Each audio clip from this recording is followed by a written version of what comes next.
Welcome to Salient Training's Job Aid videos. In this segment, we're going to cover how to configure users and groups in your CompleteView deployment.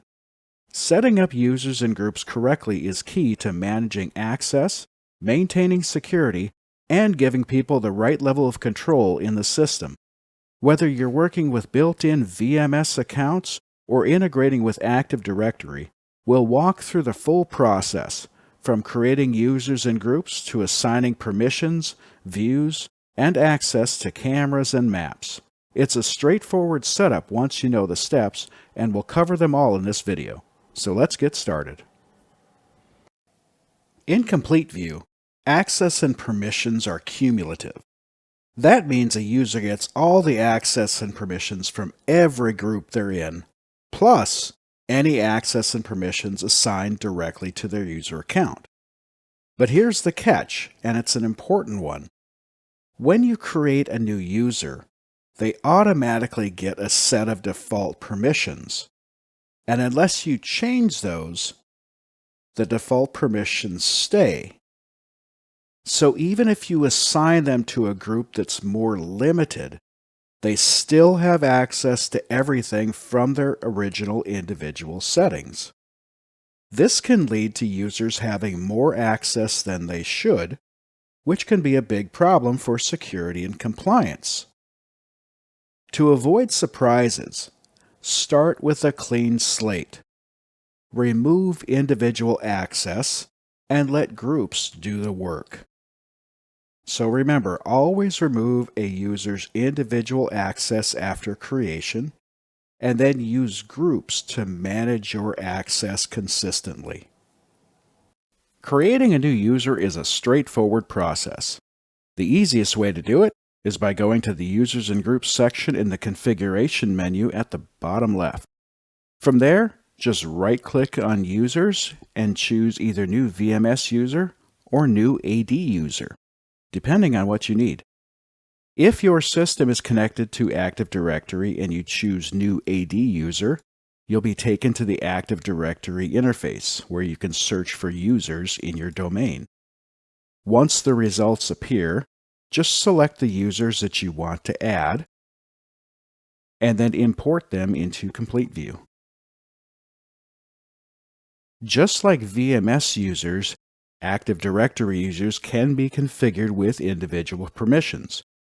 But following best practices, we recommend removing their default permissions from the user access screen and assigning them to a VMS group instead. That way, they'll inherit the correct permissions automatically from the group.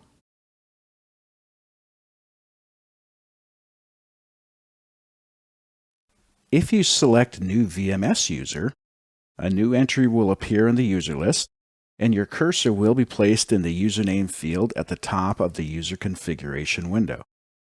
From here, enter a username, and then type and confirm a password. The full name and email fields are both optional. And if your system has a password policy enabled, make sure the password meets the requirements. At least 8 characters, and it must include 3 of the 4 categories: uppercase, lowercase, numbers, or symbols. Once all of your details are entered, unless you're going to individually configure all access and permissions for the user, follow our best practices and remove the default permissions. Assign this user to a group, and then click Save to finish.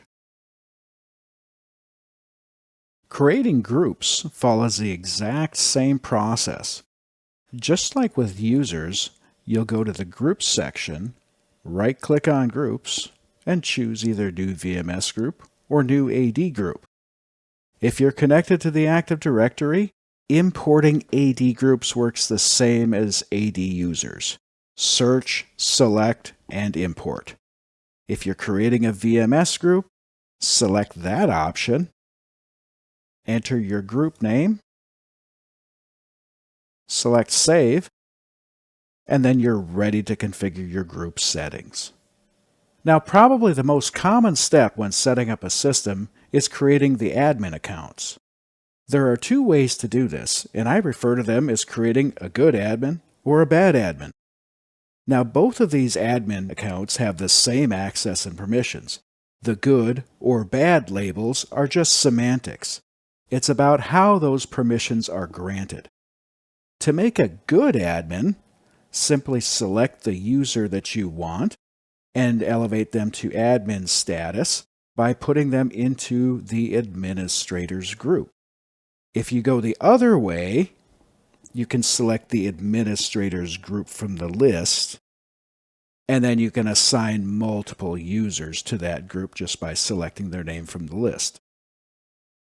Once you're done, hit save, and any members that you've assigned to that group will be administrators. To create a bad admin, select your user from the list, and this time come up to the top and select this button here, and then select Save. So what's the difference between the good admin and the bad admin? Well, with the good admin, if we take a look at that user, you'll see that the individual has no access and permission granted. However, since they're assigned to the administrators group, that one has this top level box checked, and therefore they will inherit every permission that's possible for an administrator to have. Every box is checked in every location and every permission is granted. Now, if we were to go back and unassign this user from the group, all we need to do is uncheck this box and put them in another group. They immediately lose all of their administrative rights, and they will now inherit the settings from the operators group. Nothing has changed for the individual user.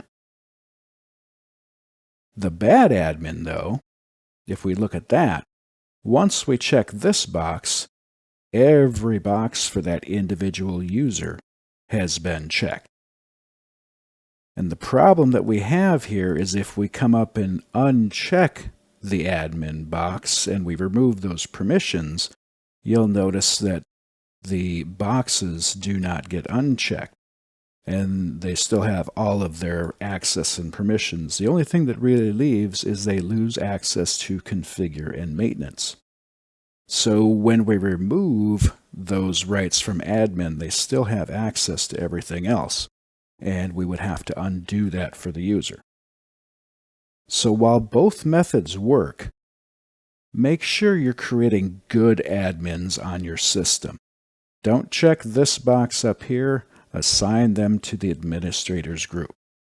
Now, beyond the admin accounts, once a group is created or imported or a user is created or imported, the next step that you have is to configure access. And we always start with that in the user access section.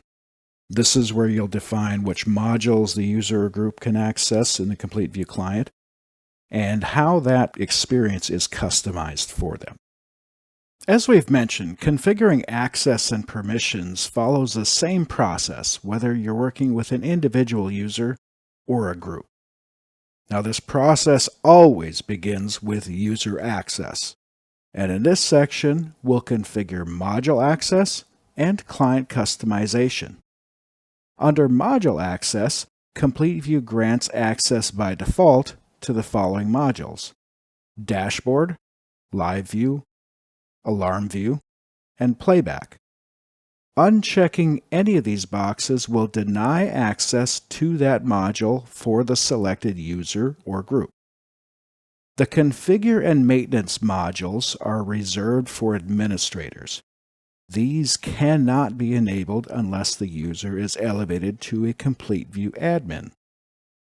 On the right-hand column, you can select one of the four main modules to be the default view on startup or login. For example, if you select Live View, then the user will be taken directly to the Live View screen upon logging in instead of landing on the home screen. Also, When you set Dashboard, Live View, or Alarm View as the startup module, the Auto Full Screen option becomes available in the Applications section of Client Customization. So let's move over to that Client Customization column and take a look at that Applications section. At the top of the list, you have the Auto Login, and that's a setting that should only ever be enabled for an individual user, never for a group. When this is turned on, the user will skip the login screen completely. They get to save their credentials, and as soon as they double-click the icon for the CompleteView desktop client, they are in the system. So that's a setting just for an individual user. The next is Customs and Favorites. When this box is checked, users will see a section in Live View where they can create their own custom maps and camera views using any cameras they have access to. They can also favorite existing maps, views, or cameras so they can get to them quickly.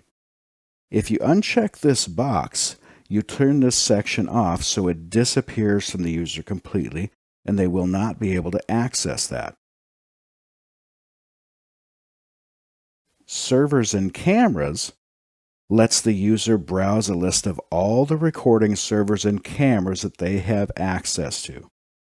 From there, they can drag any camera into the view area and build a quick temporary view. This is super helpful when they're tracking something across the site.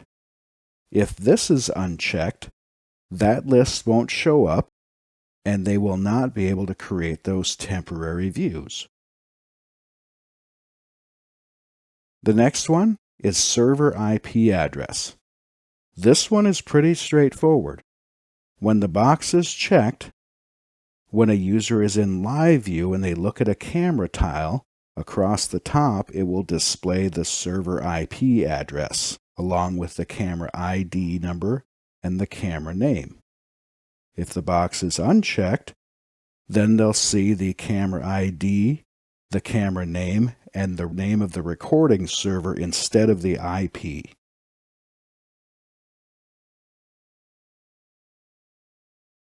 Now, Auto Full Screen is only active if one of your startup modules is set to Dashboard, Live View, or Alarm View. When you check Auto Full Screen, the client will launch straight into that module and it will be in full screen mode, meaning that the left-hand navigation panel is hidden. Users can press F11 at any time and that will toggle the full screen mode off or back on again. Last in this application list is the PTZ control. When this is enabled, users will see the PTZ or 360 control panel in Live View. For PTZ cameras, this means full control. They can pan, tilt, zoom, manually adjust the focus and iris if the camera allows it, and set preset positions. For 360 cameras, they'll be able to move through the full view, change the de-warp modes, and they can select to invert the pan and tilt directions for easier navigation. If this is turned off, the control panel goes away. But users don't lose all PTZ and 360 functionality. For PTZ cameras, users can still click anywhere in the video to center the view, and they can also use the mouse scroll wheel to zoom in or zoom out. They can access PTZ preset positions with a right click on the camera tile and use any presets that are already programmed in, but they won't be able to change the focus, adjust their iris, or set new preset positions. With 360 cameras, users can click and drag the camera to view the full 360 stream. They can change the de-warp mode with a right-click menu on that camera tile, but they won't be able to invert the pan and tilt without the control panel. In the Live View area, the first setting is Auto Sequence. When this is enabled, it starts a tour of views. This cycles through each view that's been included in the sequence. Users can stop the tour or start the tour at any time directly from the Live View interface by selecting the Start Tour or Stop Tour icon. Next are Video Panel, Event Panel, and Map Panel. These three affect what's visible in the layout and how users interact with Live View. When enabled, each panel is available on the screen. The video and event panels are located in the lower right corner of the interface, and they work together. The event panel shows incoming alarms and motion events from across the system. When a user selects one of those events, they can jump over to the Video Panel tab to view the playback of that event. The Map panel shows any map that the user selects, or the map that's associated to the current view that's in the camera display. If you uncheck the Video panel, users will still see the events list, but they won't be able to quickly view the video. If you turn off only the Events panel, then the Video panel becomes kind of useless because without a selected event, it doesn't display anything. If you turn off both of the Video panel and the Event panel, then you're left with the Map panel that stretches across the right side of Live View. And if you uncheck the Map panel as well, then the user is left with only the current camera view taking up the entire area. Finally, there's the Temporary View. We recommend turning this on for all configurations and that you set a reasonable camera limit, something like 12 to 16 cameras. This gives the user flexibility to build quick, temporary views when something is happening in real time, without risking performance issues from dragging in too many cameras at once. The maximum number of cameras that can be displayed in any view is 100, and if you let users do it, they could drag that in, and that will definitely slow their system down, and it may cause it to crash. It's a lot of cameras to render. So by limiting this, we're preventing that from happening. The Alarm View section is easy to configure when you're setting up a new user or group, because in most cases, the default settings are exactly what you want. We recommend leaving both the Camera panel and the Map panel enabled, along with the default 8-camera layout. If you disable either panel, that part of the interface disappears from Alarm View. So if you remove the Camera panel or the Map panel, or both, the remaining event and video panels stretch to fill the space vertically. That might sound fine, but it ends up distorting the layout. Camera tiles become oversized and harder to watch, and overall it breaks the look of what's otherwise a clean, purpose-built interface. So the takeaway here is simple. It's best to leave these settings alone. The default layout gives users the best Alarm View experience: clear, balanced, and functional. The last section of client customization is Dashboard, and it includes 3 options, all of which are turned off by default. The first is User Connections, and when enabled, it allows the User Connections panel to be visible to the user or group in the dashboard overview. That panel shows all current client connections to the server, including which user account is connected and the IP address they're connecting from. It's useful for admins or anyone who needs to monitor active sessions. The other 2 options are Search Video and Search Events. These give users the ability to search for recorded video or specific system events directly from the dashboard. You can enable these if there's a reason to, like if someone needs quick access to archived footage or if they're reviewing certain types of alarm activity. Just keep in mind that the search video area in the dashboard is not meant for detailed investigations or exporting clips.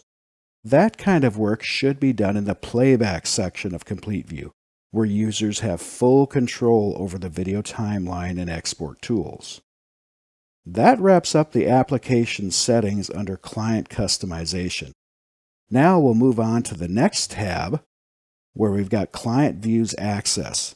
This is where you'll define exactly which camera views each user or group can see in the CompleteView client. When you select the Client Views Access tab, you'll see a list of all the maps and views that have been created for the attached recording servers. If you've set up regions and sites, you'll see that those views and maps may already be organized by location, so it's very easy to follow. In this area, all you need to do is select the maps and views you want the user or group to have access to. Just place a check mark next to the item, and that gives them access to that map or view. You can speed things up by just checking the site name, like Little Rock, or New Orleans, or anything like that, and everything will populate downward. Once you've granted access to the maps and views, then go up and click Save. When you do, you'll get a confirmation pop-up. This is important. The system is asking if you also want to grant permissions for the cameras contained inside those views and maps. You need to click Yes here. Now you'll see that those cameras appear in a list on the right side of the screen. These are the camera permissions, but you are not going to edit them yet. That's because in the next section we move to, you might add access to more cameras. And it's better to configure all the permissions at once. There's no need to do double work. So just to recap, in Client Views Access, select the Maps and Views, click Save, say Yes to the camera pop-up, and move on. That's your process for configuring the Client Views Access. Next up is our Recording Server Access. When you select the Recording Server Access tab, you'll see two columns or panels to configure. The left panel handles access. This is where you define which recording servers and cameras the user or group can view.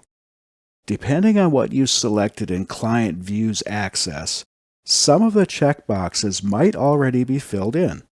This is your last stop for assigning access. So now's the time to make any final adjustments. If you need to give access to additional servers or cameras, whether or not it was part of a map or view, you can do it here. Use the plus sign to expand and look at any of the cameras or recording servers or regions and site structures to see what's available. You can put a checkbox next to a recording server, and it will populate downward and give all of the cameras. And you can be selective, and you can see here that I gave cameras on the Little Rock server, but I didn't give them all, so I can come back and grant those. You can also remove access. Earlier, I granted access to views on the New Orleans server, and that gave them access to all of the cameras. I can go here and I can remove access to cameras 5, 6, and 7. Now those cameras will be hidden from this user or group, even though they were part of a view, so you're not locked into those choices from earlier. This screen lets you fine-tune access however you need. Once your choices here for access to the cameras and servers are finalized, you'll shift over to the right side, and this is where you'll configure your permissions. There are 5 areas that you'll look at: servers, events, cameras, presets, and outputs. We'll break all of those down next. So in the permissions area, the first resource type we'll configure is servers. Here, you're definitely going to want to grant permissions for your users or group to see events, so check this box. Without this permission, these users will never see any events in Live View, Alarm View, or in the dashboard. The server still logs everything that happens, but they will not see them. Now this list only shows the servers that they've been given access to with cameras. so you don't have to worry about setting permissions for other servers by mistake. API should be selected by default, and you want to leave this permission enabled. All CompleteView clients use REST calls, which is what the API checkbox represents. The admin permission box should always be left unchecked. This is only enabled when you elevate a user to an administrator role. Once you've got these set, select this resource type drop-down box, and then choose Events, and we'll configure those next. On the Events page, you'll see a list of all the different events that CompleteView can log. Some of these are internal system events, while others come from external devices like cameras or integrated sensors. By default, standard users or groups only have permission to see a limited set of events, like alarms start and end, motion start and end, sync loss and gain, inputs activated and deactivated, triggers activated and deactivated. To modify this, just check the boxes for events that you do want users to see, and you can uncheck boxes to hide events that you don't want them to see. These settings control which events will show up in the client interface for the user or group. Once you've made your selections, scroll back up to the resource type dropdown and switch over to cameras to continue the configuration. On the camera permissions page, you'll see a full list of cameras that the user group has access to, organized by server, ID, and name, followed by a series of permission checkboxes. The Live allows the users to view the live stream from the camera. Playback enables access to recorded video. Playback time limit controls how far back they can view recorded footage. Never means there's no limit, and the limit can be set by days, hours, and minutes. 10 minutes is the smallest increment of time that playback can be limited by. Audio grants access to audio both in live view and in playback if it's available. Export lets users export video clips. Snapshot allows capturing still images from the video stream. And PTZ allows pan, tilt, and zoom control. You can fine-tune permissions per camera. Just uncheck what the user or group should not be able to do, set any playback time restrictions, and leave the rest alone. If you want to quickly apply the same permission settings to multiple cameras, there's a simple copy and paste tool built in. Start by selecting a camera that already has the permissions you want, then click Copy. Next, you can select the cameras that you want to apply those settings to. Now you can quickly select all of your cameras and paste those settings down, or you can use Control and click to select multiple cameras, or you can use Shift and click to select them in bulk. But when you have the cameras selected, again, you can paste your settings in, and then you don't have to multi-select or go through and uncheck all those boxes. When you've finished with your camera permissions, go back to the resource type dropdown and select Presets to continue the configuration. When you get into configuring preset permissions, you'll only need to do this for actual PTZ cameras.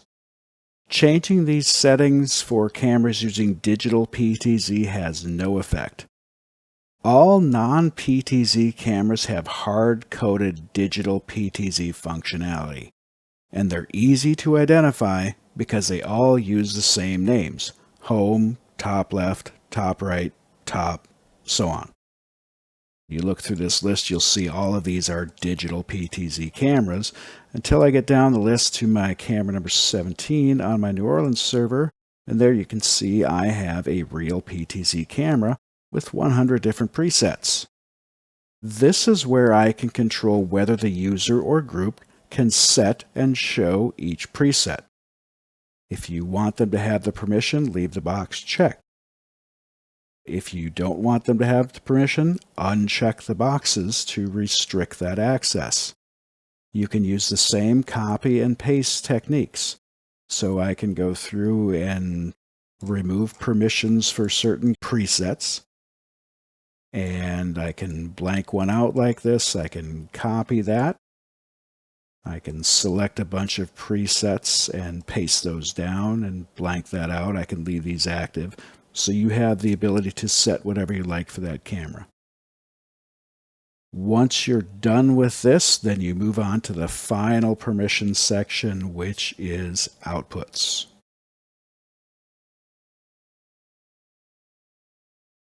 In the outputs section, you'll only ever need to come here if you've attached a third-party output box to a CompleteView recording server.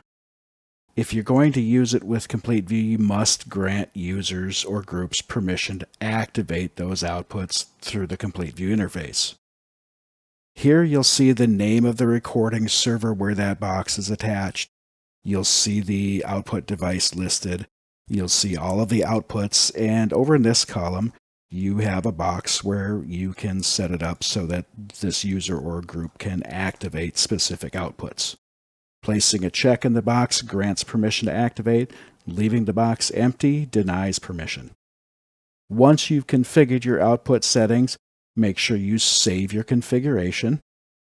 And when you're done with that, you have finished configuring your group or your user for access. All right, before you walk away and call the job done, we recommend going back through and double checking your settings. The easiest way to do that is to log in as the user or someone in the group and walk through it just like they would.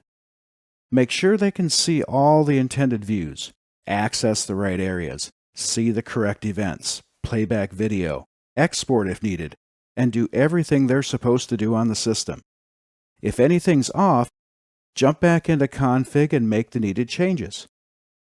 There's a lot of information packed into this video, but everything I did is summed up right here on screen.